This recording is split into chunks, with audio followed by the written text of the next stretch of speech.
नै लोगोफोर नै बेखौ नाय नै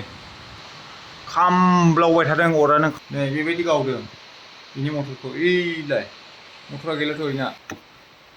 नै आवलिजोबखाबाय सयथि लोगोफोर हरावनो भिडिअ खालामनाय जाबाय ओरैबायदि घटना जाबाय दा सारअन्थाइ गावनायजों अखाबो हागासिनो दं अरानो जोंब्लावजोबखादों फुरानो दासिमबो आंलाय अरखौ गोमोरगोन ना गोमोरला सानबायमोन आंनि रुमाथ' फुरा जोंब्लावजोबदों आं थानाय रुमाथ' सिलिंआ एसे गुवारै खामफ्लांबाय ओरैबायदि जाखादों गिनानै बोरैबा जाबायमोन मोदै गगासिनो दाबो ओमफ्राय आफामोननि रुमाबो फांखायाव फुरा थंखा नोंथांमोननो देखायनो लोगोफोर मा मा जादों आंनि रुमा अर जोंब्लावजोब्बाय नालाय आं ओंखारबाय गोमोरगोन ना गोमोरासो सानबायमोन आं अरखौ ओंखारनानै ओमफ्राय आफामोनखौ फोजाफैबाय आं माबा जादों नामा बिसिनावबो होननानै ओरैबायदि रेजेबजोबखादों वालावबो एकदम बिसिनाव अर जोंब्लावजोबखादों नै खामजोब्बाय दा नै इयो नै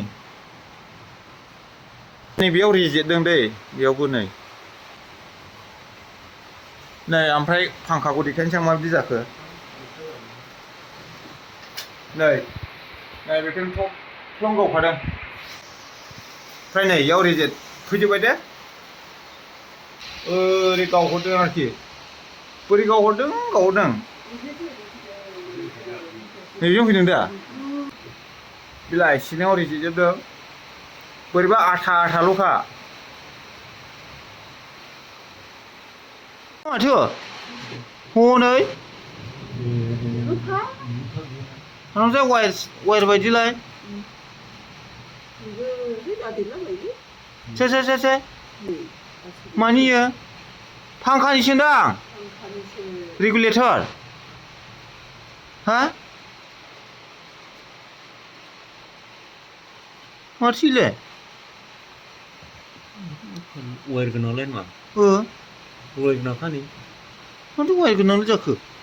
ना बबेबा गावदों होगा दा फांखानि माबायानो गावबाय रेगुलेटरखौनो मटरखौ गावदों फांखानि बिलाइ हानहरसै फांखानि मटरसो दे इयो लोगोफोर फांखानि मटर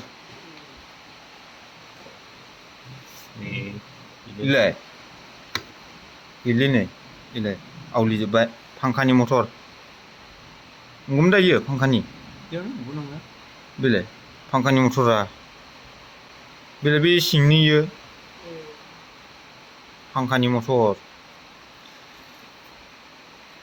नै बैयो नैबे फांखानिनो मटर नै आवलिजोबखाबाय सयथि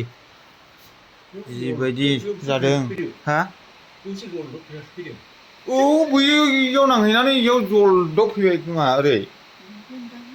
बैयाव नांहैदों वालाव बुस्थुआ बेलाय बे आवलिजोब्बाय दा हनै आवलिनानै बैयाव गोलैबाय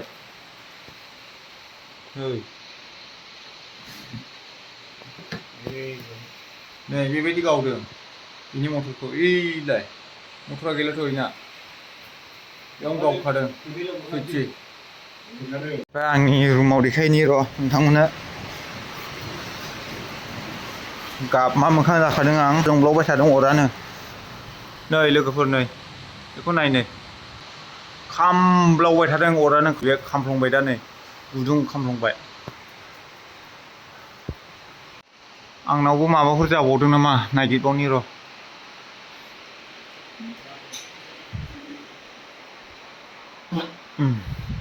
खिफि गुलायखाबायलै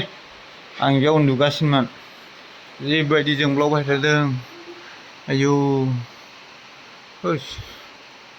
मा जाखो मोनामग्लुंगासिनो दं दाबो गोजौआवसो मा जाखोथाय गाबोन सिलिंखौ खेंनानै नायनांसिगोन दिनैसो नुफेरबाय आं बिदि खामब्लावनायखौ नै नायदो लोगोफोर आं खाथियाव देखायबाय दे नै